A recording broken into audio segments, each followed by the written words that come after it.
Rebirth of love of mine. Episode 11। Ladakh. रात का वक्त। आरंभ ने अपनी बुलेट होटल के बाहर आकर रोकी। केसर जो उसके पीछे से अपना गाल टीका कर बैठी हुई थी, उसने सर उठाकर आरंभ की तरह देखा।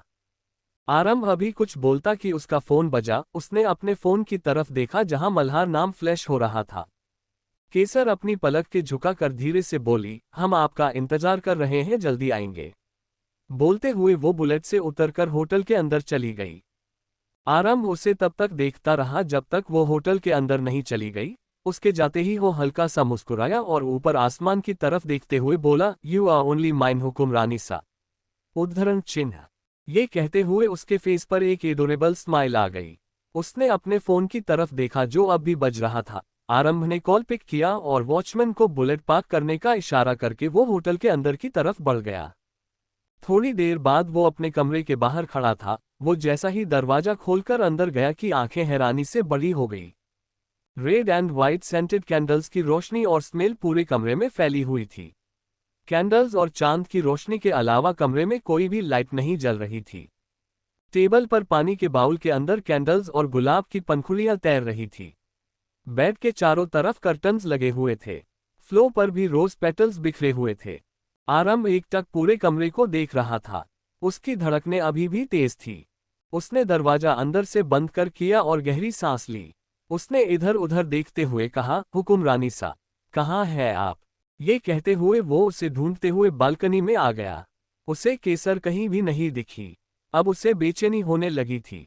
वो बस अब केसर को अपनी बाहों में भरना चाहता था, पर पता नहीं क्यों उसका दिल तेजी से धड़क रहा था, इतना कि उसे ऐसा लग रहा था कि वो अभी बाहर आ जाएगा।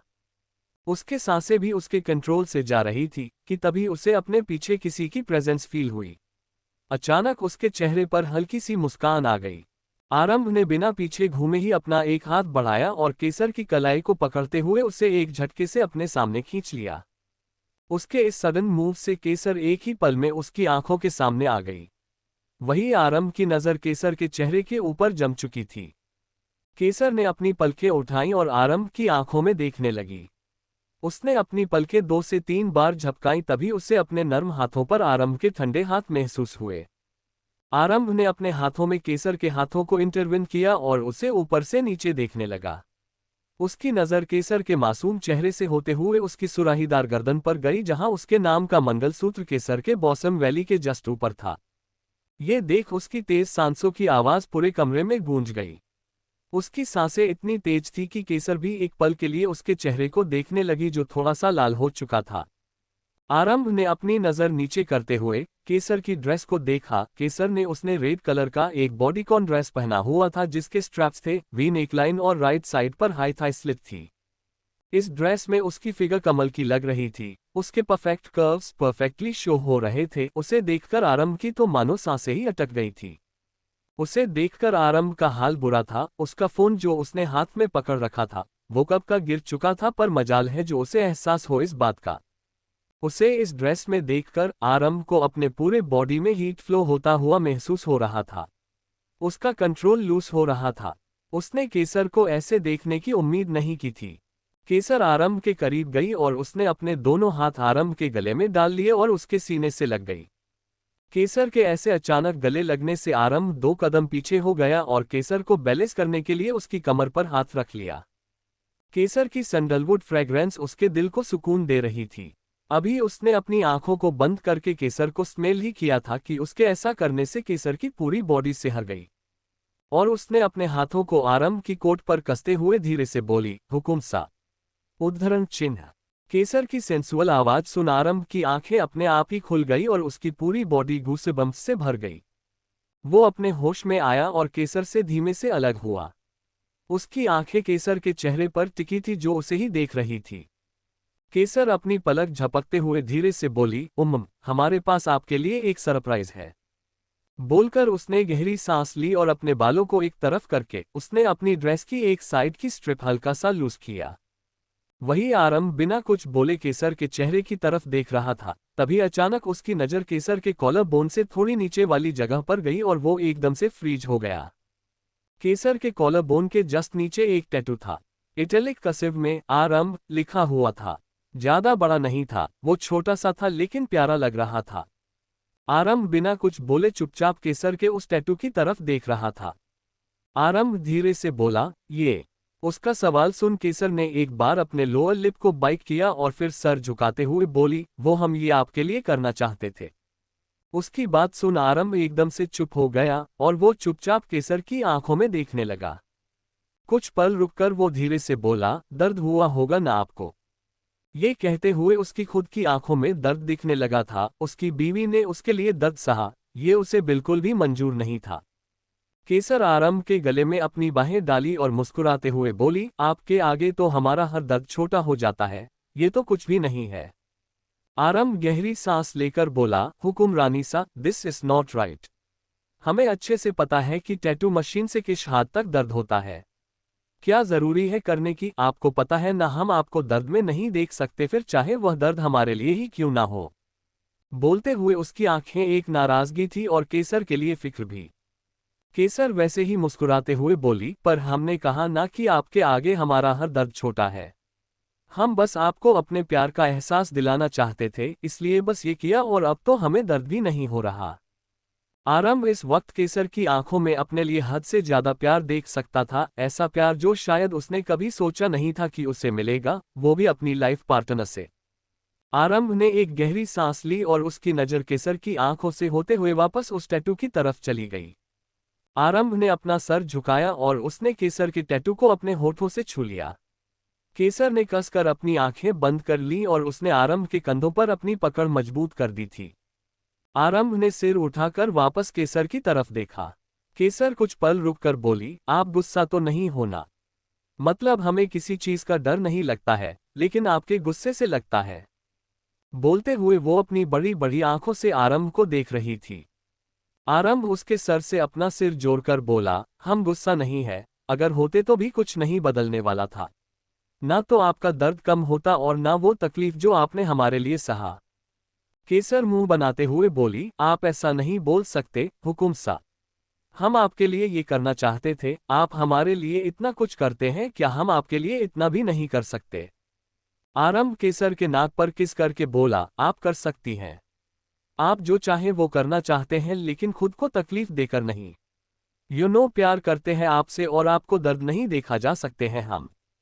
केसर धीरे से बोली, आप हमसे प्यार करते हैं और बहुत ज्यादा करते हैं, आई नो। और टैटू बनवाते वक्त थोड़ा सा दर्द हुआ, लेकिन दर्द से ज्यादा खुशी हुई। खुशी इस बात की हम सिर्फ और सिर्फ आपके हैं। बोलते हुए वो आरंभ बेड के पास ले गई और उसने आरंभ को बेड पर पीछे की तरफ धक्का दिया। आरंभ सीधे बेड पर जा गिरा। वो अपने दोनों हाथ अपने सर के पीछे डालकर अपनी आंखों में शरारत लिए बोला, हमें आपके इरादे नाक नहीं लग रहे हुकुमरानी सा। केसर उसके ऊपरी हल्का सा झुककर बोली, आप बिल्कुल सही समझ रहे हैं हुकुम सा। बोलकर वो हल्का सा मुस्कुरा और पीछे हट गई। उसके वही पास में जल रहे कैंडल उठा लिया और आरंभ की आंखें देखे हुए उस कैंडल की मोम को उसके ऊपर गिरा देती है। आरंभ की आंखों बंद हो गई और वो मौन करने लगा। अहम FCK के हुकुम रानी सा। आरंभ की आंखें प्लेसर से बंद हो गई। लद्दाख, रात का वक्त। आरंभ के करीब जाते हुए केसर अपने हाथों को सेक्सी तरीके से कर्व वेव्स पर चलने लगी। ये फील करते ही आरंभ की पूरी बॉडी गूज़बम्प्स से भर गई। केसर के हाथों का टच पाते ही आरंभ की आंखें प्लेजर से बंद हो गई और उसकी सांसों की गहरी आवाज कमरे में गूंज गई। AAHHFCK उद्धरण चिन्ह। उसकी सेंसुअल मौन सुनकर केसर के दोनों गाल लाल हो गए। आरंभ ने अपनी आंखें हल्की सी बंद की और वो धीमी सी आवाज में बोला, लेट में। उद्धरण चिन्ह।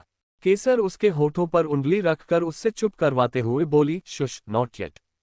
उद्धरण चिन्ह। बोलते हुए वो पूरी तरह से आरंभ के ऊपर आ गई। केसर के दोनों पैर आरंभ के दोनों तरफ थे और वो उस शॉर्ट ड्रेस में बहुत ही आकर्षक लग रही थी।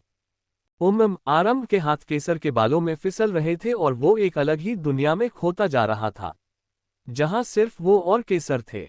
आरंभ के हस्की मौन को सुनते ही केसर की दिल की धड़कनें तेज हो गई और वो आरंभ को अपने करीब करते हुए अपने हाथों को सेक्सी तरीके से कर्व वेव्स पर चलाने लगी। ये फील करते ही केसर की पूरी बॉडी गूज़बम्प्स से भर गई। केसर ने एक नज़र आरंभ को देखा जिसकी आंखें बंद हो रही थी प्लेसर से। ये देखते ही केसर के चेहरे पर स्माइल आ गई और अगले ही पल उसने अपने हाथों को होठों से रिप्लेस कर दिया। और धीरे धीरे आरंभ के सीने पर किस करने लगी। वही आरंभ ने जैसे ही केसर के सॉफ्ट होठों को अपने एब्स पर पाया, उसके हाथ अचानक से ही केसर के बालों में चले गए और उसने अपना सर नामे हिलाया मानो उसे मना कर रहा हो ये करने से। तभी केसर ने आरंभ की आंखों में देखते हुआ कहा, shush I am feeling you हुकुम सा। उद्धरण चिन्ह।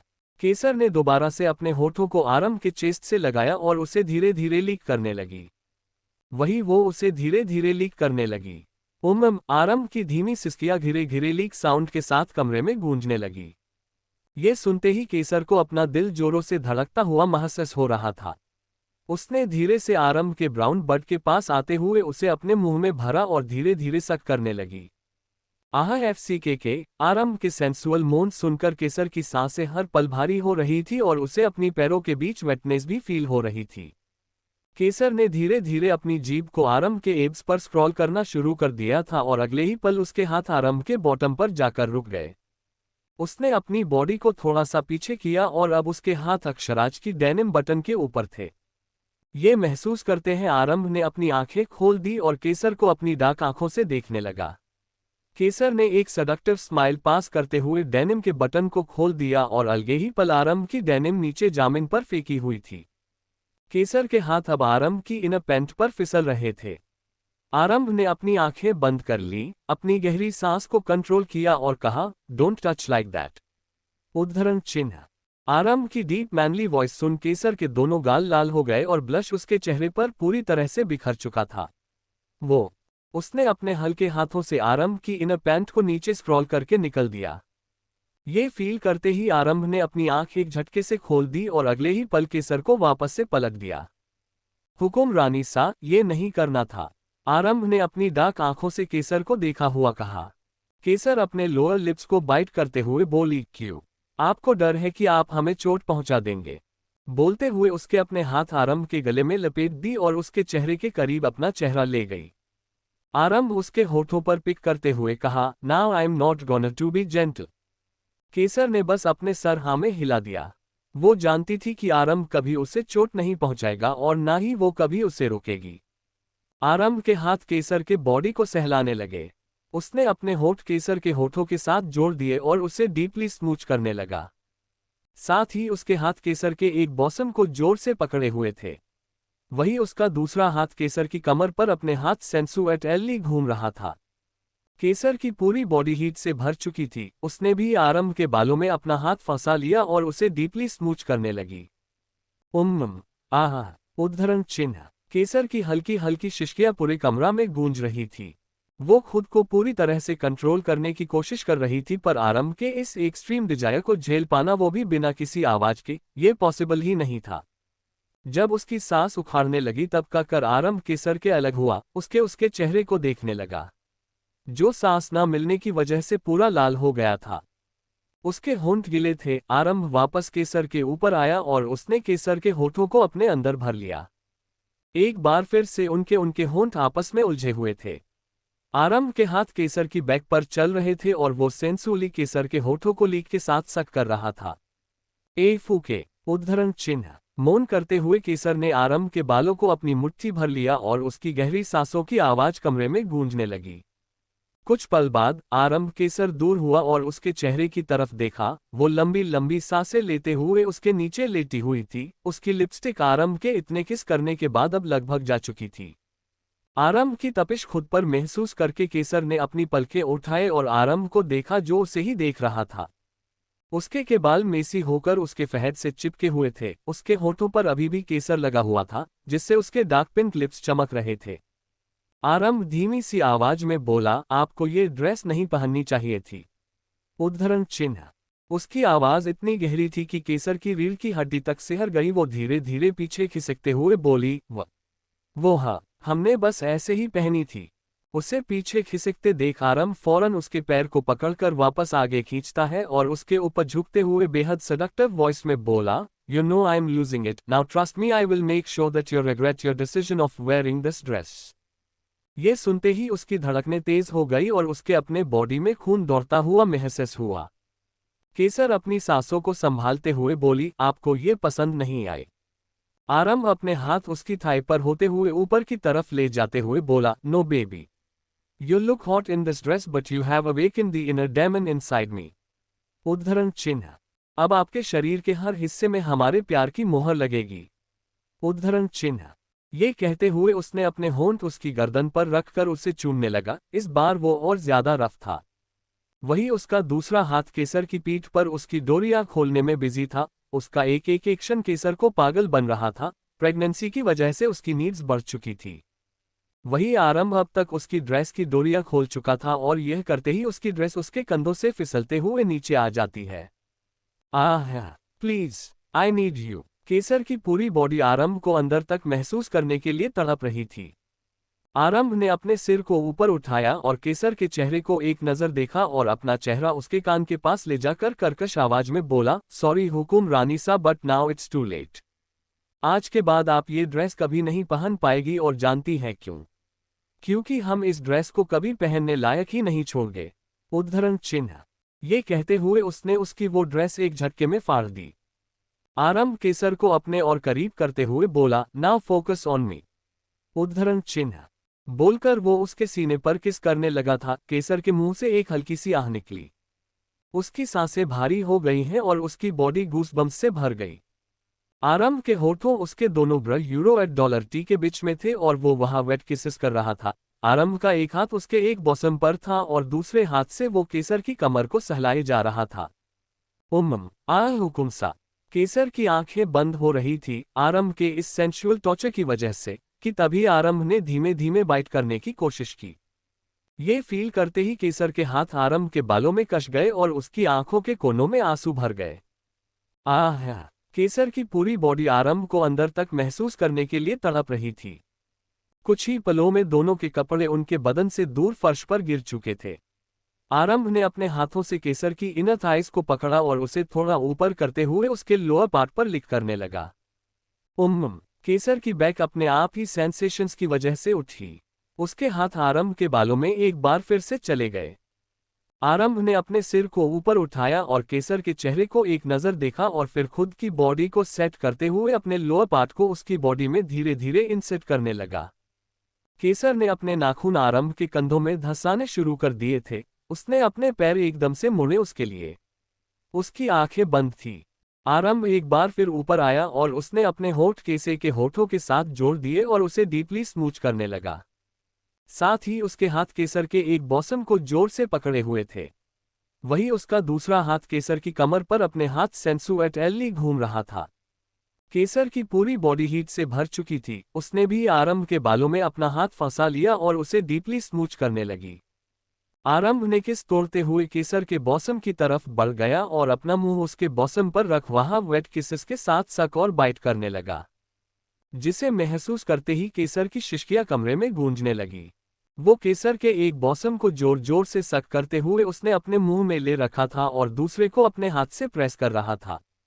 आम उद्धरण चिन्ह। केसर की शिश्कियां आरंभ को एक्साइटेड करना का काम कर रही थी। 1 घंटे बाद केसर आरंभ के ऊपर लेटी हुई थी। उन दोनों के शरीर अभी भी आपस में जुड़े हुए थे। आरंभ ने पलटकर उसे दूसरे तरफ आराम से लेटा दिया और धीरे से उससे अलग हो गया। हल्की सी आह केसर के मुंह से निकल गई। केसर ऑलमोस्ट नींद में थी। केसर के पर थकान साफ नजर आ रही थी। उसकी आंखें खुलना बंद हो चुकी थी। बहुत मुश्किल से उसने खुद को जगा कर रखा था। आरंभ ने बिना कुछ बोले केसर को ब्लैंकेट से अच्छे से ढक दिया और बाथरूम की तरफ चला गया। कुछ देर बाद वो वापस आया। उसके हाथ में वेट टॉवल था। वो केसर के पास बैठ गया और ब्लैंकेट को एक तरफ करके उसकी बॉडी क्लीन करने लगा। अपनी आंखें बंद किए केसर ये सब फील कर पा रही थी, लेकिन उसमें अब इतनी भी हिम्मत नहीं बची थी कि वो हिल सके। थोड़ी देर बाद आरंभ वापस चला गया। कुछ पल बाद वो वापस आया और केसर के पास लेट गया और उसने केसर को अपनी बाहों में भर लिया। कुछ ही पलों में दोनों ही गहरी नींद में सो गए। लद्दाख, एक अंधेरी सी जगह जहां केसर खड़ी थी और वो चारों तरफ देख रही थी। वहां अंधेरा के सिवा कुछ भी नहीं दिख रहा था। वो हिम्मत करके आगे बढ़ती है तो खुद को एक अंधेरे जंगल में पाती है। वो रास्ता ढूंढने की कोशिश करते हुए आगे बढ़ती है, लेकिन उसे कुछ भी साफ नहीं दिख रहा था और न ही उसे कुछ समझ में आ रहा था। केसर चारों तरफ देखते हुए चिल्लाकर बोली, हुकुम सा कहाँ है आप? बोलते हुए केसर का गला रूंध गया। तभी एकदम से किसी ने पीछे से आकर उसके बालों को कसकर अपनी मुट्ठी भर लिया और केसर दर्द से तड़प उठी और उसकी चीख निकल गई। उसने खुद को छुड़ाने की कोशिश की, लेकिन उस आदमी ने उसे जोर से धक्का दिया और वो फ्लो पर गिर गई। केसर ने सर घुमाकर देखा तो उसके सामने एक आदमी खड़ा था और उसकी आंखें उसके लिए हवाईनियत थी। केसर डर से पीछे खिसकने लगी। उसकी आंखों में आंसुओं से भरी हुई थी और उसका पूरा शरीर डर से कांप रहा था। लेकिन तभी दूसरी तरफ से एक आवाज आई। केसर ने मुड़कर देखा तो वहां आरंभ खड़ा था। उसके चेहरे पर हल्की सी मुस्कुराहट आ गई। वो जल्दी से उठी और आरंभ की तरफ भागी, लेकिन अचानक उसके कदम रुक गए। उसकी नजर एक तरफ गई जहां एक आदमी खड़ा था और उसके हाथ में बंदूक थी और उसका निशाना आरंभ था। केसर जोर से चिल्लाई, हुकुम सा, और इसके साथ एक गनशॉट की आवाज उस पूरे अंधेरे कमरे में गूंज गई। इधर केसर ने एक झटके से अपनी आंखें खोली और सीलिंग की तरफ देखने लगी। उसकी आंखों में आंसू थे। उसका पूरा चेहरा पसीने से भीगा हुआ था, उसकी आंखें लाल थी और उसके होंठ कांप रहे थे। उसने अपने दिल पर हाथ रखा और अपनी बेकाबू सांसों को कंट्रोल करने लगी। उसने एक बुरा सपना देखा था। केसर ने अपने आंसू साफ किए और उठकर बैठ गई। केसर खुद से ही बोली, नो कंट्रोल केसर, जस्ट कंट्रोल योरसेल्फ, सब ठीक है। बोलते हुए उसने अपने सिर पर हाथ रखा और अपनी आंखें बंद कर ली। आंखें बंद करते ही उसकी आंखों के सामने एक नजर घूम गया। अंधेरा कमरा, आरंभ और वो गन वाला आदमी। ये सब याद आता है। केसर ने एकदम से बेडशीट को अपनी मुट्ठी में भर लिया। उसने अपनी आंखें खोली। उसकी आंखें ब्लड शॉट रेड थी। केसर ने सिर घुमाकर अपने बगल में देखा जहां आरंभ नहीं था। हुकुम सा, बोलते हुए केसर उसकी नजर एकदम से बालकनी की तरफ चली गई। वो जल्दी से उठकर बालकनी की तरफ चली गई। इधर बालकनी में आरंभ सानवी से बोला, सानवी आप फिक्र ना करें, आप शादी नहीं करना चाहती, इट्स ओके। कोई आपको फोर्स नहीं करेगा, फिर वो आपकी माँ ही क्यों ना हो। ये कहते हुए उसके चेहरे पर गुस्सा साफ नजर आ रहा था। दूसरी तरफ से सात्वी रोते हुए बोली, भाई सा, माँ सा ने ब्लाइंड डेट फिक्स किया है उस लड़के के साथ और हमें वहां नहीं जाना। आरंभ सामने देखते हुए बोला, जरूरत भी नहीं है कहीं जाने की, आप परेशान न हो, हम मल्हार से कह देंगे, वो सब संभाल लेंगे। मल्हार का जिक्र सुनते ही सानवी एकदम से खामोश हो गई। वो थोड़ा हिचकिचाते हुए बोला, भाई साहब वो हमें कुछ करनी है आपसे। आरंभ बिना किसी एक्सप्रेशन के बोला, हम सुन रहे हैं हम। उसने अभी इतना कहा ही था कि उसने अपने सीने पर किसी के छोटे छोटे हाथ महसूस किए। उसके चेहरे पर हल्की सी मुस्कान आ गई। इधर कॉल के दूसरे तरफ से सानवी धीरे से बोली, वो हम प्यार। वो अभी बोल ही रही थी कि आरंभ बोला, हम इस बारे में वहां आकर बात करेंगे आपसे, फिलहाल आपको कहीं जाने की जरूरत नहीं है।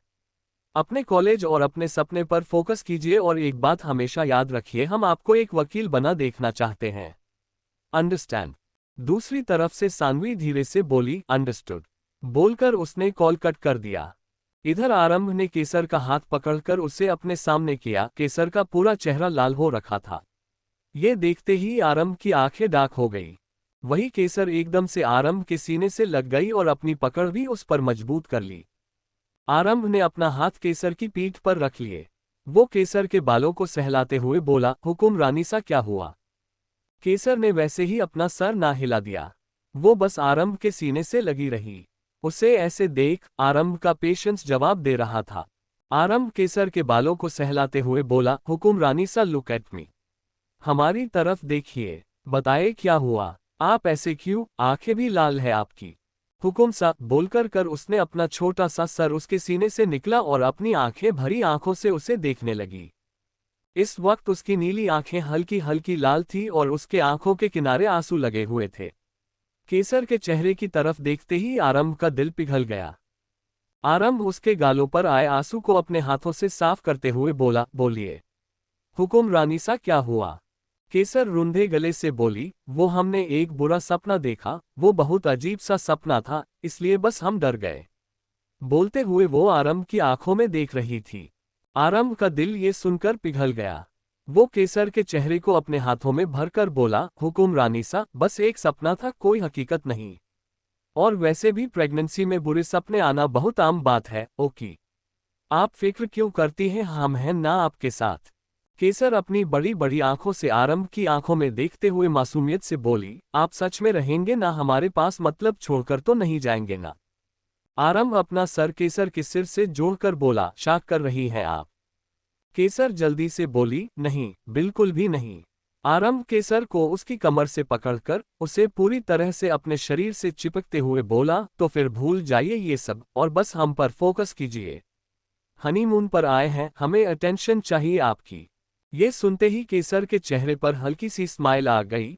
वो आरंभ के गले में अपने दोनों हाथ लपेट कर बोली, दी तो थी आपको अटेंशन, अपनी पूरी अटेंशन रात को, रीम्बा। आरंभ केसर के गले अपना चेहरा छुपाकर बोला, याद है ना, बहुत अच्छे से याद है। आपके लिप्स, आपकी आवाज, शोल्डर। आरंभ की बात सुनते ही केस का पूरा चेहरा लाल हो गया। कहा वो आरंभ को परेशान करने की कोशिश कर रही थी, यहां तो वो खुद ही उसकी बातों से परेशान होने लगी थी। आरंभ के सर के कॉलरबोन पर बटरफ्लाई किसेस करते हुए बोला, your collarbone, your voice, actually I like your voice and it looks even better when it was on the bed. उद्धरण चिन्ह। केसर आरंभ के सीने पर हल्का सा मरते हुए बोली, हुकुम सा, can you please stop it. बोलते हुए वो आरंभ को अपनी नीली आंखों से घूर रही थी। वही केसर का लाल चेहरा देखकर आरंभ के चेहरे पर एक बड़ी मुस्कान आ गई। फाइनली वो उसे डिस्ट्रैक्ट करने में कामयाब हो चुका था। वही केसर आरंभ की टीजिंग स्माइल देखकर चिढ़ गई। आरंभ उसके लाल हो चुके गाल को बाइट करते हुए बोला, I really like your red cheeks. उद्धरण चिन्ह। बोलकर उसने केसर को पूरी तरह से अपनी बाहों में भर लिया। केसर अपने गाल पर हाथ रखकर उसे घूरने लगी। वो दोनों बालकनी में थे और सामने सनराइज को देख रहे थे। तभी आरंभ को फील हुआ कि केसर हल्का हल्का ठंड से कांप रही है। आरंभ ने केसर को देखा जो इस वक्त सिर्फ उसकी शर्ट में थी। आरंभ उसे डांटते हुए बोली, ये क्या है हुकुमरानी सा, बाहर इतनी ठंड है और आप सिर्फ शर्ट में हैं। बोलकर उसने केसर को अपनी बाहों में उठा लिया और अंदर कमरे की तरफ ले जाने लगा। केसर आरंभ के सीने पर पॉइंट करते हुए बोली, आपने भी तो नहीं पहनी है शर्ट, क्या आपको ठंड नहीं लगती। आराम केसर को कमरे में ले जाकर नीचे उतारते हुए बोला, हमें नहीं लगती थी क्योंकि यह हमारे लिए नॉर्मल टेम्परेचर की तरह है। हमने बचपन से ही इन सारी सिचुएशन के लिए ट्रेनिंग दी गई है ताकि हम अपनी सबसे बुरी सिचुएशन में सर्वाइव कर सकें, इसलिए ये सब नॉर्मल है हमारे लिए। केसर अपना सिर हिलाकर बोली, मतलब आपकी परिवार में हर किसी ने इस तरह की ट्रेनिंग की है। आरंभ उसके बालों से खेलते हुए बोला, हाँ। उद्धरण चिन्ह। केसर धीरे से बोली, तो क्या हमारे बेबी को भी ट्रेनिंग करनी पड़ेगी। आरंभ गहरी सांस लेकर बोला, हाँ, उसे भी ये ट्रेनिंग करनी पड़ेगी क्योंकि ये उसकी किस्मत है। आप जानती हैं ना हमारे परिवार के कितने सारे दुश्मन हैं। यह सुनकर केसर ने बस अपना सिर हाँ में हिला दिया क्योंकि वो जानती थी उनके बहुत सारे दुश्मन हैं। ये एक ऐसा सच था जिसे वो कभी नहीं भाग सकती थी। आरंभ में जब उसे परेशान देखा तो उसने एकदम से अपनी बाहों में उठा लिया, जल्दी से गले में अपनी बहन लपेटकर बोली, क्या हुआ। आरंभ उसे बाथरूम की तरफ ले जाते हैं, लेट्स बाथ टुगेदर। उद्धरण चिन्ह। केसर मुंह बनाते हुए बोली, नहीं, लास्ट टाइम भी आपने यही कहा था और उसके बाद। इतना बोलकर वो रुक गई और उसने आरंभ के सीने अपना चेहरा छुपा लिया। आरंभ हंसते हुए बोली, don't worry, it just a normal बात, बट आप चाहें तो हम एक सेशन बाथरूम के अंदर कर सकते हैं। उद्धरण चिन्ह। केसर आरंभ के सीने पर मरते हुए बोली, बिल्कुल भी नहीं, रात का दर्द अभी तक गया भी नहीं है हमारा और आपको दूसरा सेशन करना है। बोलते हुए उसने गुस्से से आरंभ को देखा। आराम उसकी नाक पर किस करके बोला, अच्छा बाबा रिलैक्स, कुछ नहीं कर रहे हैं हम। बोलकर उसने केसर को नीचे उतार दिया। दोनों शॉवर के नीचे खड़े थे। आरंभ केसर की आंखों में देखते हुए शॉवर ऑन कर देता है। केसर के हाथ आरंभ के सीने पर थे। वो आरंभ की आंखों में देख रही थी। दोनों के ऊपर शॉवर का गर्म पानी गिर रहा था। केसर की नजर आरंभ की अपर बॉडी पर गई, जिस पर वो नाखून के निशान साफ देख सकती थी। उन निशान को देखकर उससे बहुत शर्म आ रही थी, साथ ही खुद पर गुस्सा भी। आरंभ केसर की नजर खुद पर देखकर डेविल स्माइल करता है। आरंभ केसर का हाथ अपने सीने पर रखकर उसे खुद के बेहद करीब खींचते हुए बोला, फीलिंग समथिंग। बोलते हुए वो अपनी गहरी नज़रों से केसर को देख रहा था। आरंभ की बात सुनकर केसर शर्म से पानी पानी हो रही थी। दोनों की सांसें तेज चल रही थीं। आरंभ धीरे धीरे केसर की शर्ट को उसकी बॉडी से अलग कर देता है। आरंभ शॉवर बंद करके केसर को झुककर ब्राइडल स्टाइल उठा लेता है। केसर आरंभ के गले में अपनी बाहें डाल लेती हैं। दोनों एक दूसरे की आंखें देख रहे थे। आरंभ केसर को बाथटब में बैठाकर और उसके कान के पास झुक के अपनी सेडिक्टिव वॉइस में इट्स टाइम टू बाथ हुकुमरानी सा बोल के आरंभ केसर के येलोब को बाइट कर लेता है। खुद भी केसर के साथ बैठ गया। केसर की पीठ प्रधान के सीने से लगी हुई थी। दोनों के शरीर पर एक भी कपड़ा नहीं था। केसर ने आरंभ के कंधे पर अपना सर टिका लिया और फिर उसने अपनी आंखें बंद कर ली। वही आरंभ का हाथ धीरे धीरे केसर की पूरी बॉडी पर चल रहा था। करीब 1 घंटे बाद केसर क्लोजेट से बाहर आई। उसने आरंभ को देखा जो सोफे पर बैठकर अपने लैपटॉप पर कुछ कर रहा था। केसर आरंभ के पास गई और उसके हाथ से लैपटॉप छीनकर टेबल पर रखा और खुद उसकी गोद में बैठते हुए बोली, ये बस हमारी जगह है। बोलकर उसने अपना चेहरा उसकी गर्दन में छुपा लिया। हाँ बाबा, ये बस आपकी जगह है। ये कहते हुए आरंभ ने उसके बेबी बम्प को सहलाया और उसके गालों पर किस किया। केसर ने जल्दी से अपना दूसरा गाल भी आगे कर दिया। आरंभ धीरे से बोला, माई लिटिल अटेंशन सीकर। बोलकर उसने केसर के दूसरे गाल पर भी किस कर लिया। आरंभ धीरे उसके बालों को सहलाते हुए बोला, ब्रेकफास्ट नहीं करना। केसर उसके सीने से अपना छोटा सा सिर निकलकर बोली, करना है ना, बहुत भूख लगी है। आरंभ ने एक गहरी सांस ली और फिर टेबल की तरफ इशारा किया। केसर ने टेबल की तरफ देखा, फ्रूट सलाद रखा हुआ था। केसर बिन कुछ बोले टेबल पार से फ्रूट सलाद का बॉक्स उठा लिया और खाने लगी। वो खुद भी खा रही थी और आरंभ को भी खिला रही थी। कुछ देर में उनका ब्रेकफास्ट पूरा हो चुका था। केसर आरंभ के शोल्डर पर सिर रखकर उसकी लैपटॉप स्क्रीन की तरफ देख रही थी। वो दोनों आज कहीं बाहर नहीं जाने वाले थे क्योंकि केसर का कहीं भी जाने का मन नहीं था। वो बस ऐसे ही आरंभ की बाहों में रहना चाहती थी। थोड़ी देर बाद आरंभ ने केसर को देखा जिसकी आंखें नींद से बंद हो रही थी। आरंभ केसर के गाल पर किस करके बोला, हुकुमरानी सा, जब नींद आ रही है तो फिर सो जाए ना। केसर अपना सिर उठाकर यश की आंखों में देखते हुए बोली, नहीं, हमें आपके बिना नहीं सोना। आरंभ ने बिना कुछ बोले केसर को अपनी बाहों में उठा लिया और उसे लेकर बेड की तरफ बढ़ गया। आरंभ ने केसर को बेड पर सुलाया और बोला, अभी इतने छोटे से बेबी बम्प में आप इतना लेजी फील करती है, तब क्या होगा जब ये बेबी बम्प बड़ा हो जाएगा। केसर तो बस सिचुएशन को सोच ही सकती थी। उसे पता था कि उसकी प्रॉब्लम तो बहुत होगी, लेकिन उसे ये भी पता था कि आरंभ उसका साथ कभी नहीं छोड़ेगा। केसर अपने बेबी बम्प को सहलाते हुए बोली, आप है ना, उसके लिए। आरंभ उसके गालों को पिंच करते हुए बोला, ऑफ कोर्स, हम हमेशा आपके साथ रहेंगे। बोलकर उसने केसर को अच्छे से ब्लैंकेट में कवर किया और उसे अपनी बाहों में भर लिया। थोड़ी ही देर में उसकी आंखें वापस से लग चुकी थी। करीब 2 घंटे बाद केसर की आंखें एकदम से खुली। एक का पूरा चेहरा पसीने ने से भीगा हुआ था और वो गहरी गहरी सांसें ले रही थी। उसने अपनी दूसरी तरफ देखा जहां आरंभ नहीं था। वो एकदम से घबरा गई। तभी उसकी नज़र एकदम नाइट स्टैंड पर रखे एक लेटर पर गई। उसने जल्दी से लेटर खोलकर देखा जिसमें कुछ ऐसा लिखा हुआ था, आप सो रही थी इसलिए आपको उठाने का मन नहीं किया, किसी काम से बाहर जा रहे हैं, थोड़ी देर में आ जाएंगे, तब तक अपना और हमारे बच्चे का ख्याल रखिएगा और कमरे में ही रहिएगा। केसर चुपचाप उस पत्र को देख रही थी। करीब 1 घंटे बाद कमरे का दरवाजा खुला और आरंभ अंदर आया। अंदर आते ही उसके कदम एकदम से रुक गए और उसके हाथ से फूल और चॉकलेट छूटकर नीचे गिर गए। वो बिना किसी एक्सप्रेशन के पूरे कमरे को घूर रहा था। पूरा कमरा बिखरा हुआ था, शोपीस और पेंटिंग टूटी हुई थी। कॉफी टेबल के पास खून की कुछ बूंदें गिरी हुई थी। अचानक आरंभ की नज़र मिरर पर गई जहां लिपस्टिक से कुछ लिखा हुआ था, तुम्हारी जिंदगी की 2 प्रेशियस चीजें लेकर जा रहा हूं, मुझे उम्मीद है कि दोनों ही तुम्हें कभी ना मिले। एक गार्डन जिसमें कुछ बच्चे खेल रहे थे। वहां पर 4-5 बच्चे थे जो आपस में मिल ग्रुप बनाकर फुटबॉल खेल रहे थे।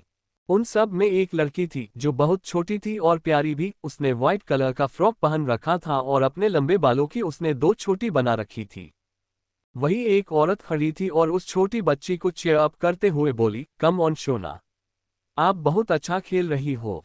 वो छोटी बच्ची ये सुनते ही खिलखिला कर हंस दी। वो अपनी प्यारी आवाज बोली में, मम्मा, शोन्स को उसके डैडी ने फुटबॉल खेलना सिखाया है, इसलिए आप देखना आपकी सोना सबसे अच्छा खेलेगी। वो सब खुश थे और सब खेल ही रहे थे कि तभी एक गनशॉट की आवाज आए। और इसके साथ ही उसमें छोटी बच्ची की चीख गूंज में उस गार्डन गई। वो औरत जो अब तक सामने देखते हुए मुस्कुरा रही थी, वो एकदम से नीचे गिर गई और उसकी आंखें बंद हो गई। मम्मा! चिल्लाते हुए केसर ने एकदम से अपनी आंखें खोली। वो इस वक्त गहरी गहरी सांस ले रही थी, उसका पूरा चेहरा पसीने से भीगा हुआ था। पसीने के साथ साथ उसके सर पर खून भी लगा था जो अब सूख चुका था। इस वक्त वो एक चेयर पर बंधी हुई थी। उसने अपनी नजरें चारों तरफ घुमाई। उसे वो जगह ढंग से समझ में नहीं आ रही थी। वो शायद को बंद पड़ी फैक्ट्री थी जो आधी जली हुई थी, वहां से जलने की स्मेल भी आ रही थी। ऐसा लग रहा था कि इसे जले हुए ज्यादा वक्त नहीं हुआ था। वहां पर कुछ पुरानी जंग लगी हुई मशीनें थी और एक तरफ कुछ लोहे के ड्रम रखे हुए थे। उस पूरे हॉल में मशीन के तेल की अजीब से गंध आ रही। उससे एक गंध बिल्कुल भी अच्छा नहीं लग रहा था, उसे उल्टी करने का मन कर रहा था। केसर इस जगह को बहुत ध्यान से देख रही थी, वो इस जगह को कभी नहीं भूल सकती थी। ये वही जगह थी जहां पर वो 2 साल पहले आरंभ से मिली थी। ये बैंडपरी फैक्ट्री और उन आग की लपटों को बेच वो आरंभ से मिली थी। वो इस वक्त जोधपुर में थी, उसे अब तक ये समझ आ चुका था। केसर ने अपनी आंखें बंद कर ली और गहरी सांस ली। उसे याद आ रहा था कि कैसे वो लद्दाख में थी और कैसे उसका किडनैप हुआ। आरंभ का लेटर मिलने के बाद उसने उसे कॉल किया, लेकिन आरंभ का कॉल लगा ही नहीं। इसलिए वो उठकर गुस्से से बाथरूम चली गई। एक तो आरंभ उसे बिना बताए चला गया था और सुबह जो उसने सपना देखा था, पता नहीं क्यों, लेकिन वो सपना उसके मन से जा ही नहीं रहा था। उससे डर लग रहा था। थोड़ी देर बाद जब वो बाहर आई तो अचानक उसके कदम रुक गए, क्योंकि सामने सोफे पर एक आदमी बैठा हुआ था जिसे वो नहीं जानती थी। वो कुछ बोलती तभी किसी ने पीछे से उसके मुंह पर रुमाल रख दिया। इसी के साथ केसर की आंखें बंद हो गई और वो बेहोश होकर फ्लो पर गिर गई। वहीं पास में कॉफी टेबल रहा हुआ था जिससे उसके सर पर हल्का सी चोट लग गई थी। ये सब याद आते ही केसर के दिल में एक डर आ जाता है। उसे खुद से ज्यादा अपने बच्चे की फिक्र हो रही थी, लेकिन उसके हाथ बंधे हुए थे और वो कुछ कर भी नहीं पा रही थी। केसर अपने हाथ पैर को खींचते हुए अपनी आंखें बंद कर लेती है और रोते हुए बोली, हुकुम सा। उद्धरण चिन्ह। तभी उसके सामने से आवाज आई, हेलो हुकुम रानी सा। ये सुनते ही केसर ने एकदम से सामने देखा, जहां दरवाजे के पास कोई खड़ा था। उस इंसान का चेहरा केसर को साफ नहीं दिख रहा था। वो आदमी केसर के पास धीरे धीरे चलकर आया। केसर को जैसे ही उस इंसान का चेहरा अच्छे से दिखा, उसकी आंखें हैरानी से बड़ी हो गई। वो धीरे से बोली, अमर प्रताप सिंह। वो इस चेहरे को कभी भूल नहीं सकती थी। ये चेहरा उसकी जिंदगी का सबसे बुरा ख्वाब था। 2 साल पहले जब उसे भी बाकी लड़कियों के साथ किडनैप किया गया था, तब उसने पहली बार अमर प्रताप सिंह को देखा था। अमर उसके चेहरे पर हैरानी देखकर हंसते हुए बोला, चलो अच्छी बात है कि तुम मुझे भूली नहीं। यकीन मानो अगर उस वक्त मुझे पता होता कि आगे चलकर तुम जोधपुर की हुक्मरानी सा और उसके आरंभ प्रताप सिंह की बीवी बनने वाली हो, तो मैं तुम अपने हाथों से मार देते हो। ये कहते हुए उसकी आंखों में बेहिसाब नफरत झलक रही थी, जो सिर्फ और सिर्फ आरंभ के लिए थी और शायद उसे जुड़े लोगों के लिए भी। केसर धीरे से बोली, क्यों किडनैप किया है हमें? अमर उसकी बेवकूफ़ी भारी बातों को सुनकर बोला, क्यों का तो कोई सवाल ही नहीं होता हुक्मरानी का, बात बहुत सिंपल सी है। तुम आरंभ प्रताप सिंह को कामजोरी हो, इसलिए तुम्हें किडनैप करना तो बनता ही था। कमजोरी पर वार करूंगा तभी तो वो तड़पता हुआ यहां तक आएगा, राइट? उद्धरण चिन्ह। अमर उसकी कुर्सी के चारों तरफ घूमते हुए बोला, खेल खेलना बहुत पसंद है ना तुम्हारे पति को, तो चलो एक खेल खेलते हैं। एक ऐसा खेल जिसकी बाजी मेरे हाथों में होगी। ये सुनते ही केसर ने कसकर अपने हाथों की मुट्ठी बना ली। उसे कुछ भी अच्छा नहीं लग रहा था, ऊपर से उसे यहाँ अच्छे से सांस भी नहीं आ रही थी। अमर एकदम से उसके पीछे जा रुका और उसके कान के पास झुककर बोला, ये खेल मेरा ही तो है और तुम मेरे इस खेल की क्वीन हो और तुम्हारे हुक्म सा मेरा शिकार। उद्धरण चिन्ह। ये कहकर वो फिर हंसने लगा। उसकी हंसी उस पूरे जगह गूंज रही थी। केसर हल्का सा सिर टेढ़ा करके बोली, और तुम्हें ये लगता है कि वो जब यहाँ पर आएंगे तो तुम बच जाओगे? अमर उसके सामने आया और उसे देखते हुए बोला, और अगर बच गया तो? अचानक से केसर को हंसी आ गई। उसे ऐसा लग रहा था कि वो अपने सामने किसी बेवकूफ को देख रही है। वो धीरे से बोली, हुकुम सा की हुक्मरानी सा है हम, उनकी ताकत और तुम्हारी फितरत दोनों का अंदाज है हमें। भूल गए हो तो तुम्हें याद दिला दे कैसे 10 साल पहले हुकुमसा ने तुम्हें पूरे जोधपुर से बेइज्जत करके निकला था। ये सुनते ही अमर का चेहरा पूरा काला पड़ गया, उसकी आंखें लाल हो गई और वो गुस्से से कांपने लगा। वो एकदम से केसर के बालों को पकड़कर उस पर चिल्लाते हुए बोली, लड़की अपनी औकात में रहो और बोलो मत कि तुम किसके सामने खड़ी हो। और अगर तुम ये लगता है कि तुम्हारा पति यहाँ आएगा और तुम्हें बचा कर ले जाएगी तो तुम गलत हो। तुम तक पहुंचने से पहले ही मेरे आदमी उससे खत्म कर चुके होंगे। केसर को अपने सिर में बहुत तेज दर्द हो रहा था, इतनी कि उसकी आंखें भी नम हो चुकी थी और चेहरा एकदम लाल हो गया था दर्द की वजह से। वो अपने कपकपते होठों से बोली, वो यहाँ जरूर आए। उसने अभी इतना ही कहा था कि अमर ने अपनी पकड़ केसर के बालों पर और मजबूत कर ली। केसर ने कसकर अपनी आंख बंद कर ली। अचानक उसकी आंखों के सामने आरंभ का चेहरा आ गया। उसने एकदम से अपनी आंखें खोली और अपना सारा अमर के नाक पर दे मारा। अमर जोर से चिल्लाया और 2 कदम पीछे हट गया। उसको नाक से खून आने लगा था। उसका सर एकदम से घूम गया। उसने एकदम से आगे बढ़कर केसर के गालों पर एक जोर जोर से थप्पड़ जड़ दिया था। चटाक, केसर का चेहरा एक तरफ झुक गया। उसके लंबे बाल पूरी तरफ से उसका चेहरा पर बिखर गए। उसके के कान बजने लगे थे और उसके होठों के कोने से खून बहने लगा। थप्पड़, उसे याद भी नहीं था कि आखिरी बार उसके चेहरे पर थप्पड़ पड़ा कब था। वो 6 महीने के आरंभ के साथ थी और आरंभ में अपनी पलकों पर बैठा कर रखा था। केसर को अपने होठों के किनारे हल्का हल्का खून महसूस हो रहा था, पर वो कुछ नहीं कर सकती थी। उसके दोनों हाथ रस्सी से बंधे हुए थे। अमर ने एकदम से उसके बालों को मुट्ठी में भरा और चिल्लाकर बोला, अपनी बकवास बंद करो और अब अगर तुमसे एक भी शब्द निकला तो तुमसे पहले तुम्हारे बच्चों को मार दूंगा। उद्धरण चिन्ह। उसकी बात सुनते ही केसर की आंखें एकदम से फैल गई। उसकी आंखों में डर दिखने लगा। वो कुछ भी बर्दाश्त कर सकती थी लेकिन अपने बच्चे पर एक भी आंच उसे बर्दाश्त नहीं था। केसर की आंखों में डर देखकर अमर हंसते हुए बोला, क्या हुआ, जोधपुर की हुक्मरानी सा डर लग रहा है? तुम्हें अपने बच्चे के लिए डर लग रहा है? ये बोलकर वो पागलों की तरफ हंसने लगा। वो भी हंस ही रहा था कि तभी एक गोली बिल्कुल उसके कान के बगल से होते हुए ठीक उसके पीछे एक पिलर पर लगी। अमर 2 कदम लड़ाखा गया और उसका चेहरा वही पास में रही एक मशीन से लगा। उस मशीन में छोटे छोटे लोहे की कीले लगे हुए थे, जिससे अब इसके चेहरे पर कट लग गया था। उसने एक दिन से सर उठाकर सामने देखा, जहां आरंभ अपनी कार की बोनट पर बैठा हुआ था, और उसके हाथ में गन थी। जोधपुर, राजस्थान। गोली की आवाज सुनते ही केसर ने कसकर अपनी आंखें बंद कर ली और उसके होठों से बस एक ही शब्द निकला, हुकुम सा। उद्धरण चिन्ह। बोलते हुए उसने हल्के से अपनी आंखें खोलकर उस गाड़ी की तरफ देखा। उस गाड़ी में कोई और नहीं बल्कि आरंभ बैठा हुआ था। केसर धीरे से बोली, हुकुम सा। बोलते हुए उसकी आंख से एक कतरा आंसू बह गया। आरंभ की काली गहरी आंखें केसर के मासूम चेहरे पर टिकी हुई थी। केसर की नीली आंखों में आंसू देख आरंभ की मुठ्ठियां गुस्से से कस गई। He felt her heart started breathing again when he saw her safe. Only he knew what happened to him when she was missing. उसे उस हाल में देखकर आरंभ का खून खौल गया। उसकी पकड़ उसके गन पर कस गई। उसे ऐसा लग रहा था कि उसकी पूरी दुनिया एक पल के लिए खत्म हो चुकी थी।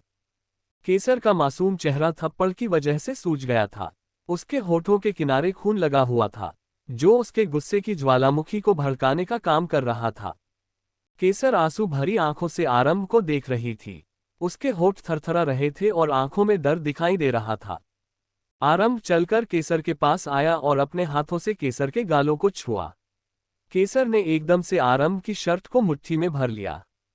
आह! और वो एकदम से दर्द से तड़प उठी और उसकी आंखें एक बार फिर भर आए। उसकी चीख सुनते ही आरंभ की आंखें खून उतर आया। उसने एक कर केसर के हाथ और पैरों की रस्सियां खोल दी। केसर उसकी आंखों में देखते हुए बोली, हम ठीक है। ये सुनते ही आरंभ ने एकदम से केसर को अपनी बाहों में भर लिया। आरंभ की खुशबू को महसूस करते ही केसर को मानो सुकून आया हो। जैसे ही केसर ने खुद को आरंभ की बाहों में महफूज पाया, वो एकदम से बिखर गई। उसके दोनों हाथ आरंभ की शर्ट पर काश गए और उसकी आंखों से आंसू बहकर आरंभ की शर्ट को गीला करने लगे। केसर को इस कदर डरा हुआ देखकर आरंभ ने अपने हाथों की मुट्ठी बना ली। उसकी आंखें एक दफा फिर से लाल हो चुकी थी, मनो उसकी आंखें में एक खून उतार आया हो। आरंभ केसर की पीठ सहलाते हुए बोला, शशिश। सब ठीक है हुक्मरानी सा, हम हैं आपके पास, बोलकर उसने अपने हाथों से केसर के आंसू साफ किए। वही अमर बिना किसी एक्सप्रेशन के आरंभ को देख रहा था। उसे पता था कि उसके आदमी आरंभ को ज्यादा वक्त तक नहीं रोक पाएंगे, लेकिन फिर भी उससे इस बात की उम्मीद नहीं थी कि वो इतनी जल्दी यहीं रुक जाएगा।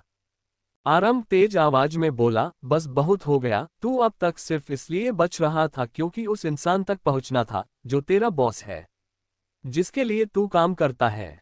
लेकिन अब नहीं, आज तेरा सारा खिस्सा ही कहम कर दूंगा। बोलकर उसने अपने कदम अमर की तरफ बढ़ा दिए।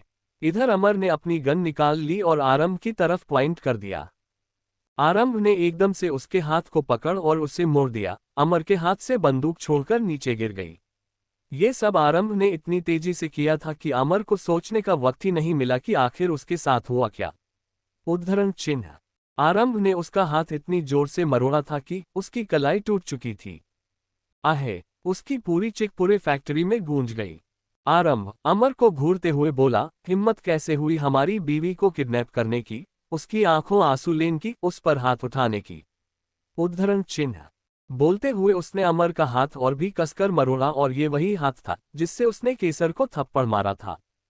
केसर चुपचाप आरंभ को देख रही थी, उसकी आंखों में गुस्सा साफ झलक रहा था। अब तक वहां मल्हार भी आ चुका था, उसने आरंभ को रोकने की कोशिश बिल्कुल भी नहीं की। इधर अमर का हाथ बिल्कुल टूटने की कगार पर आ चुका था। अमर ने अपनी बंदूक उठाने की कोशिश की, लेकिन उसका कोई फायदा नहीं हुआ। Just look at her face, तूने उसके ऊपर हाथ उठाया, रो रही है वो।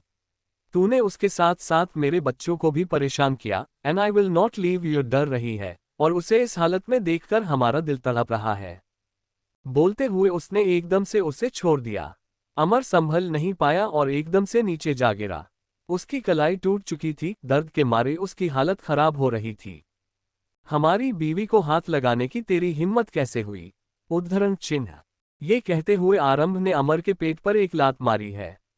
वो जो पहले से ही दर्द में तड़प रहा था, वो एकदम से चिल्ला उठा। उसकी चीख सुनकर केसर ने एकदम से अपनी हाथों की मुट्ठी बांध ली। आरंभ ने झुककर अमर को कॉलर से पकड़कर उठाया और उसके चेहरे पर एक जोरदार मुक्का मारते हुए बोला, यू बी स्टार्ट, तुम्हारी हिम्मत कैसे हुई, हाउ डरे यू। ये कहते हुए आरंभ उसे बहुत बुरी तरह से मरने लगा। उस आदमी की हालत देख केसर ने कसकर अपनी आंखें बंद कर ली और उसने अपने हाथों की मुट्ठी बना ली थी। उसे ये सब कुछ नहीं देखा जा रहा था। आरंभ ने एकदम से अमर का गला पकड़कर उसे वही एक वॉल से लगा दिया। अमर के सर के पीछे से खून बहने लगा। उसके मुंह से चीख निकल गई। आरंभ उसके गले पर अपनी पकड़ मजबूत करते हुए बोला, ये नहीं करना था तुम्हें, अमर प्रताप सिंह। बोलते हुए आरंभ ने एक बार फिर उसके सिर को वॉल से लगा दिया। अमर की चीख पूरे फैक्ट्री में गूंज गई। अमर जोर से चिल्लाया, उसकी आंखें बंद हो चुकी थी। अमर के सर का पीछे वाला हिस्सा पूरी तरह से डैमेज हो गया था। आरंभ उसके सामने आकर रुका और उसने अपनी बंदूक सीधे अमर के सर के बीचों बीच रख दी। वो कुछ पल रुककर बोला, यू आर ओवर नाउ। उद्धरण चिन्ह। बोलकर उसने अमर के सर के बीचों बीच शूट कर दिया। वो मर चुका था। अब वहां सब कुछ शांत हो चुका था। She is the only one for whom he can destroy this free candy world. Kesar धीरे से बोली, हुकुम सा। उसकी आवाज सुनते ही आरंभ ने एकदम से केसर की तरफ देखा। केसर की आंखों में देखते ही आरंभ की आंखें एकदम शांत हो गई। उसकी आंखें सुकून उतर आया। केसर जल्दी से बोली, हुकुम सा प्लीज यहां से चलो, हमें यहां बिल्कुल भी अच्छा नहीं लग रहा है। बोलते हुए उसने अपने पेट पर हाथ रख लिया, पता नहीं क्यों लेकिन उसका पेट हल्का हल्का दर्द हो रहा था। आरंभ ने गहरी सांस ली और अपने कदम केसर की तरफ बढ़ाए और उसके बिल्कुल सामने जाकर खड़ा हो गया। केसर एकदम से आरंभ के सीने से लग गई। आरंभ ने भी उसे अपने सीने से लगा लिया। उसके एक हाथ केसर के कमर पर कस गए और दूसरे से वो केसर की पीठ को सहलाने लगा। इधर केसर ने कसकर अपनी आंख बंद कर ली, उससे दर्द हो रहा था। उसने जैसे ही कुछ बोलने के लिए मुंह खोला, उसकी नजर एक तरफ चली गई, जहां एक आदमी खड़ा था और उसके हाथ में बंदूक थी जिसने उसने आरंभ की तरफ पॉइंट कर रखा था। केसर कुछ बोलती, उस पगले की गोली की आवाज पूरे फैक्ट्री में गूंज गई। केसर एकदम से पलटकर आरंभ के सामने आ गई और उसने कसकर अपनी आंखें बंद कर ली। जोधपुर राजस्थान, BANGGGG। उद्धरण चिन्ह। गोली चलने की तेज आवाज से पूरी फैक्ट्री में गूंज गई। और इसी के साथ केसर की पकड़ आरंभ के कंधे पर एकदम से कस गई और उसने कसकर अपनी आंखें बंद कर ली। थोड़ी देर बाद उसने जब अपनी आंखें खोली तो उसकी नजर सीधे आरंभ के चेहरे की तरफ चली गई, जो पूरी तरह से सफेद पड़ चुका था। केसर ने एकदम से सिर घुमाकर देखा, उसकी नजर सीधी सामने खड़ी आराधना जी की तरफ चली गई। वो धीरे से बोली, मासा। बोलते हुए उसकी आंखों में आंसू आ चुके थे। इस अचानक हुए हमले की किसी को भी उम्मीद नहीं थी। वही आरंभ एकदम से अपनी जगह पर फ्रीज हो चुका था। वो अपने सामने खड़ी आराधना जी को देख रहा था, जिसकी पीठ उसकी तरफ थी। आरंभ धीरे से बोला, नहीं, बिल्कुल नहीं। उसके इतना कहते ही आराधना जी 2 कदम लड़खड़ा गई। वो अभी जमीन पर गिर पाती उससे पहले ही आरंभ ने उन्हें पकड़ लिया। आरंभ की नजर सीधे आराधना जी के सीने पर गई, जहां से खून बह रहा था। वो धीरे से बोला, आप ऐसा नहीं कर सकते। क्यों किया आपने ये? बोलते हुए उसने आराधना जी का सर अपनी गोद में रख लिया। आराधना जी अपना हाथ आरंभ के सिर पर रखकर बोली, आप ठीक है ना? आपको लगी तो नहीं? बोलते हुए अनहोनी गहरी सांस ली। आरंभ चिल्लाकर बोला, दिमाग खराब हो गया क्या आपका? लगी आपको है और आप हमसे पूछ रही है कि लगी है या नहीं? उद्धरण चिन्ह। तभी मल्हार बाहर से अंदर भागता हुआ आया। वो उस आदमी के पीछे गया था जिसने गोली चलाई थी। वो आरंभ को देखकर जल्दी से बोला, जो भी था हमारे हाथ से निकल गया, लेकिन उसके पैरों पर गोली लगी है। ज्यादा दूर तक यहां से भाग नहीं पाएगा, हमारे आदमियों से पकड़ लेंगे। वही मल्हार की बात सुनकर आराधना जी आंसू भरी आंखों से बोली, वो। इससे आगे उनसे अब कुछ बोला नहीं जा रहा था। उनकी सांस भारी होती जा रही थी। उनकी आंखें बंद हो रही थी, जिसे वो बड़ी मुश्किल से खोलने की कोशिश कर रही थी। वो आरंभ को कुछ बताने की कोशिश कर रही थी, लेकिन अफसोस उनकी कंडीशन उनका साथ नहीं दे रही थी। वही आरंभ उनकी हालत देखकर एक दिन से घबरा गया। वो पैनिक करते हुए बोला, कुछ नहीं होगा आपको। सुन रही है ना आप? हम अभी हॉस्पिटल जाएंगे। इधर केसर ने कसकर अपना पेट पकड़ लिया। उसे बहुत बुरी तरह से दर्द हो रहा था। वो एकदम से नीचे गिर गई। उसकी आंखों के सामने अंधारे छाने लगा था। अब केसर से कंट्रोल नहीं हो रहा था। वो हल्का सा चिल्ला दी। मल्हार की नजर एकदम से उसकी तरफ चली गई। वो जल्दी से आरंभ के पास आया और उससे बोला, हुकुम, रानी सा दर्द में है। आप उनके पास जाइए, हम रानी सा को लेकर जाते हैं। बोलते हुए मल्हार ने आराधना जी अपनी गोद में उठा लिया और उन्हें लेकर जल्दी से बाहर निकल गया। इधर आरंभ जल्दी से केसर के पास आया। अब तक वो पूरी तरह से बेहोश हो चुकी थी। उसका चेहरा दर्द से लाल हो चुका था। आरंभ को याद आया कैसे गोली की आवाज सुनते ही केसर एकदम से उसके सामने आ गई थी। जो कंडीशन आराधना जी की थी, शायद वो कंडीशन उसकी होती। ये सोचने भर से ही आरंभ का दिल कप उठा। वो केसर को कभी उस हाल में नहीं देख सकता था। उसकी नजर केसर के हाथ पर गई, जिसने अपने पेट को पकड़ रखा था। आरंभ की आंखें में ना चाहते हुए भी आंसू आ गई। उसने जल्दी से केसर को अपनी बाहों में उठा लिया और उसे लेकर बाहर चला गया। थोड़ी देर बाद वो लोग हॉस्पिटल में थे। आरंभ इस वक्त हॉस्पिटल के कॉरिडोर के बीचों बीच खड़ा था। उसके आसपास क्या चल रहा था कोई मतलब नहीं था। उसकी नज़र सामने सिर्फ और सिर्फ ऑपरेशन थिएटर की तरफ थी, जिसकी लाइट ऑन थी और अंदर आराधना जी थी। आराधना जी को ऑपरेशन थिएटर में ले जाया गया था। गोली उसके सीने पर लगी थी। ये सिचुएशन बहुत सीरियस हो सकती थी, कुछ भी हो सकता था। आरंभ की शर्ट पर खून लगा हुआ था। उसकी आंखों पर लाल थी, बाल बिखरे हुए थे। वो किसी लाचार आदमी की तरह वहां खड़ा था। उसने हमेशा से आराधना जी को अपनी नाराजगी दिखाई थी, लेकिन वो ये कभी नहीं कर सकता था। नाराजगी की उसकी अपनी एक वजह थी, लेकिन नफरत वो नफरत के लायक नहीं थी। आरंभ चुपचाप सामने देख रहा था कि तभी नज वहां पर आकर बोली, हुकुम सा, आपको इन पेपर्स पर साइन करने होंगे, प्लीज साइन कर दीजिए। उद्धरण चिन्ह। आरंभ ने उस नस की तरफ देखा भी नहीं। उसने ऑपरेशन थिएटर की तरफ देखते हुए उन पेपर पर साइन कर दिया। वो नस एक नजर ऑपरेशन थिएटर की तरफ देखकर आरंभ से दोबारा बोलिस, वो डॉक्टर संध्या आपको बुला रही है। ये सुनते ही आरंभ की नजर एकदम से नस की तरफ चली गई। आरंभ बिना कुछ बोले सीधे गायनेकोलॉजिस्ट डिपार्टमेंट की तरफ चला गया, जहां केसर थी। आरंभ वार्ड का दरवाजा खोलकर सीधे अंदर गया। अंदर जाते ही उसके कदम रुक गए। अंदर केसर बेड पर बेजाने सी लेटी हुई थी। उसके हाथों में एक ड्रिप उसके हाथ पर लगी हुई थी, शायद ग्लूकोज की थी। उसने हॉस्पिटल का गाउन पहन रखा था। केसर को इस हालत में देखा कर आरंभ को अपने सीने में दर्द महसूस हो रहा था। केसर को ऐसे देखकर आरंभ का दिल तड़प रहा था। आरंभ धीरे धीरे अपने कदम बेड की तरफ बढ़ाता है। बेड के पास पहुंचकर आरंभ वही उसके पास स्टूल पर बैठ गया। आरंभ केसर के चेहरे को गौर से देख रहा था। आरंभ का चेहरा पीला पड़ चुका था। उसके होठ सूखे हुए थे, मानो वो कितने दिनों से बीमार हो। उसके चेहरे पर कोई चमक नहीं थी और न ही उसकी वो प्यारी सी मुस्कुराहट थी। डॉक्टर आरंभ को देखते हुए बोली, I want to tell you हुकुम सा, उनकी सिचुएशन अनस्टेबल है। ये सुनते ही आरंभ की नजर एकदम से डॉक्टर की तरफ चली गई। डॉक्टर संध्या गहरी सांस लेकर बोली, फिजिकली बहुत ज्यादा सीरियस चोट नहीं आई है, लेकिन फिर भी सर पर चोट आई है। बॉडी में कई जगह पर हल्की फुल्की चोटें हैं और गाल पर थप्पड़ का निशान भी है। थोड़ी सी स्वेलिंग है पर ठीक हो जाएगा, लेकिन इन्हें आराम की बहुत जरूरत है, फिजिकली से ज्यादा mentally. She is mentally tired. इनकी प्रेगनेंसी का 4th मंथ चल रहा है, ऊपर से ये बहुत कमजोर है, इनकी बॉडी इतना सब हैंडल नहीं कर सकती। उद्धरण चिन्ह बोलकर डॉक्टर की नजर एक बार केसर पर गई, जो इस वक्त बेहोश थी। आरंभ केसर के चेहरे की तरफ देखते हुए डॉक्टर से बोला, बेहोश होते वक्त वो नीचे गिर भी थी, व्हाट अबाउट दैट? उद्धरण चिन्ह डॉक्टर संध्या केसर की ड्रिप सही करते हुए बोली, वो शायद पीठ के बाल गिरी थी, उससे पेट पर ज्यादा प्रेशर नहीं पड़ा, लेकिन फिर भी क्योंकि बेबी की कंडीशन अनस्टेबल हो गई थी, इसलिए उन्हें इतना दर्द हो रहा था। अभी वो बेहोश है, हमने उन्हें अंडर ऑब्जर्वेशन में रखा है। जब तक बेबी की कंडीशन स्टेबल नहीं हो जाती हम कुछ नहीं कह सकते। आरंभ गहरी सांस लेकर बोला, ओके नो प्रॉब्लम। बोलते हुए वो केसर के बालों में अपनी उंगलियां चला रहा था।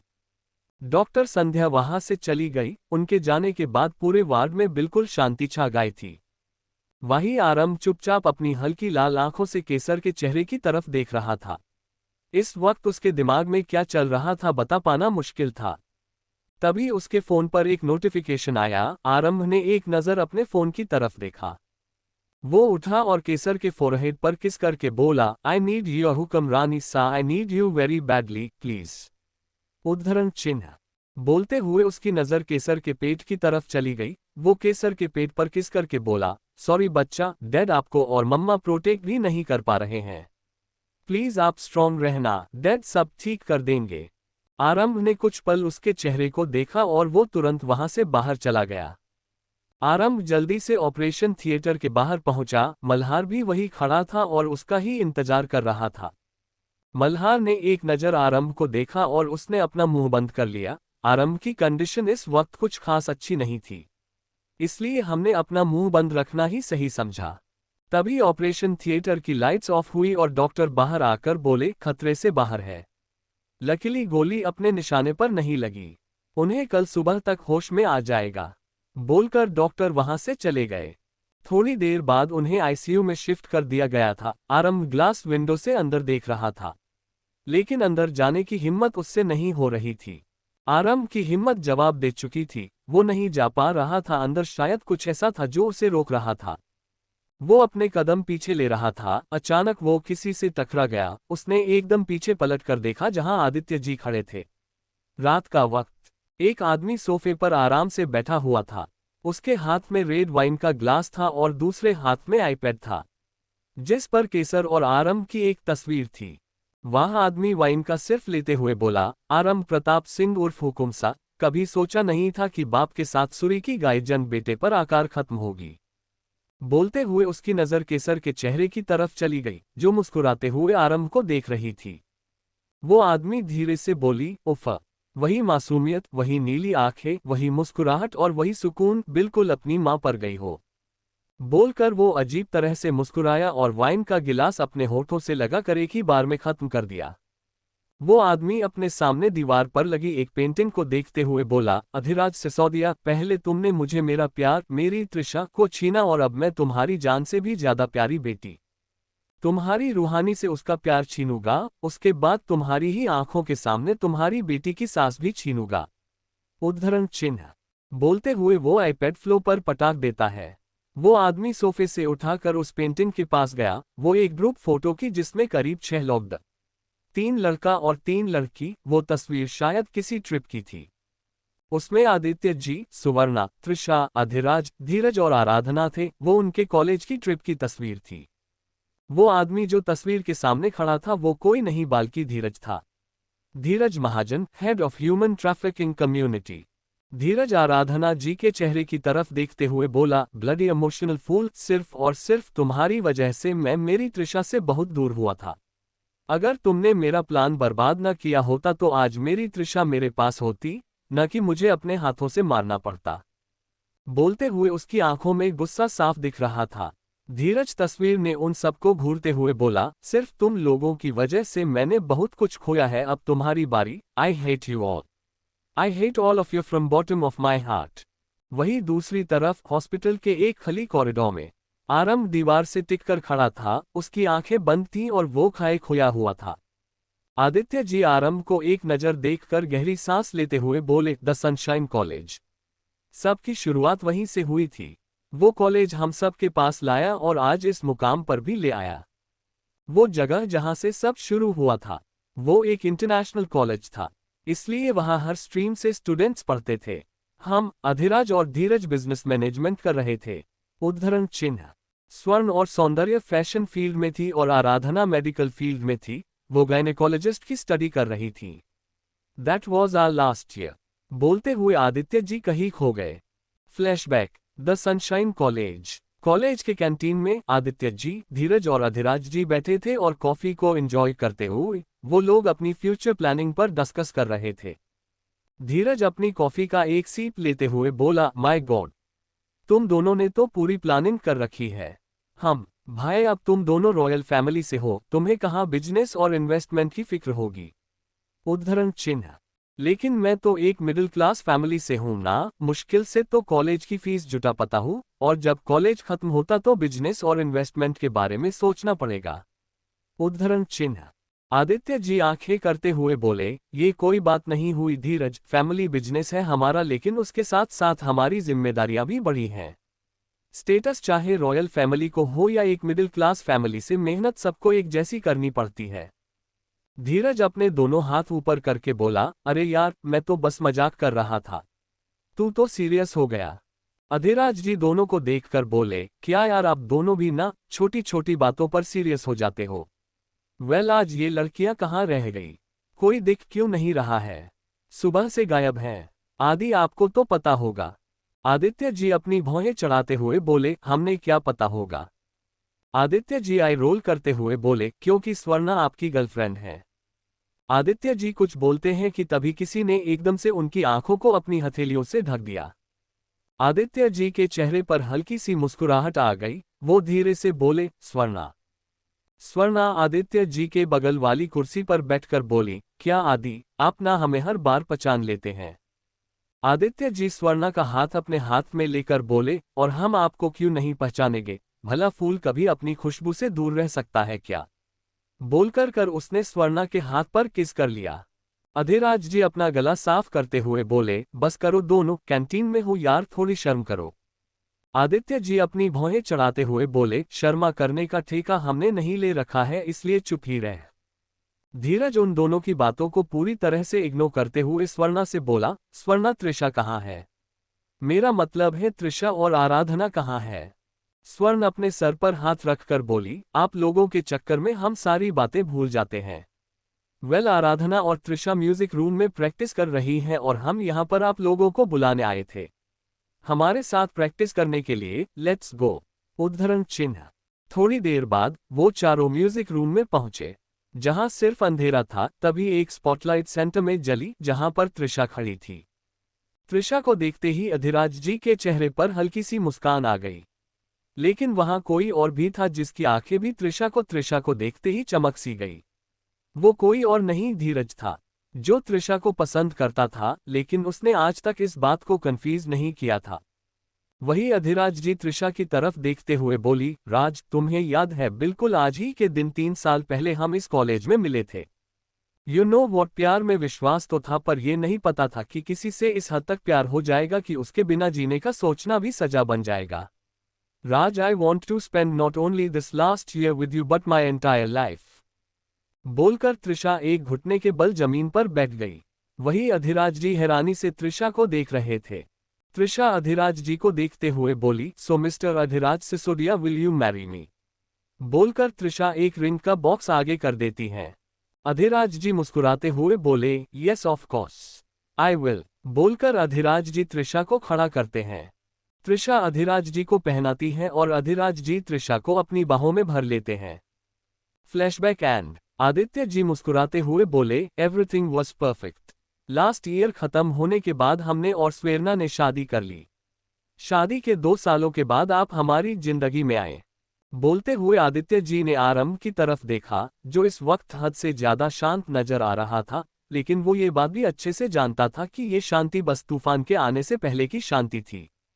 अधिराज जी आदित्य जी के कंधे पर हाथ रखकर बोले, सब अपनी जिंदगी में बिजी हो चुके थे। स्वेरना और आदि अपने बिजनेस और परिवार में पूरी तरह से इन्वॉल्व हो चुके थे। आराधना भी अपनी पढ़ाई के लिए अब्रॉड चली गई थी। इस बीच हमने इस बात पर ध्यान ही नहीं दिया कि धीरज कब हमसे दूर गया। एग्जैक्टली 1 साल बाद हमने और त्रिशा ने शादी करने का फैसला किया। I remember that was our engagement. बोलते हुए अधिराज जी कहीं खो गए। Flashback engagement hall. त्रिशा अपनी बड़ी बड़ी आंखों से आराधना को घूरते हुए बोली, क्या तुम दोनों मजाक कर रहे हो? धीरज आराधना का हाथ अपने हाथ में लेकर बोले, बिल्कुल भी नहीं त्रिशा, हम मजाक नहीं कर रहे। मैंने आराधना को प्रपोज किया था पेरिस में और उसने मेरा प्रपोजल एक्सेप्ट भी कर लिया और फिर हम दोनों ने वहीं चर्च वेडिंग कर ली। बोले हुए उसने मुस्कुराते हुए आराधना की तरफ देखा, जो पहले उसे देखकर मुस्कुरा रही थी। आदित्य जी थोड़ी नाराजगी से बोलो, धीरज तुमने हमें कुछ बताया क्यों नहीं और इतनी भी क्या जल्दी थी शादी करने की?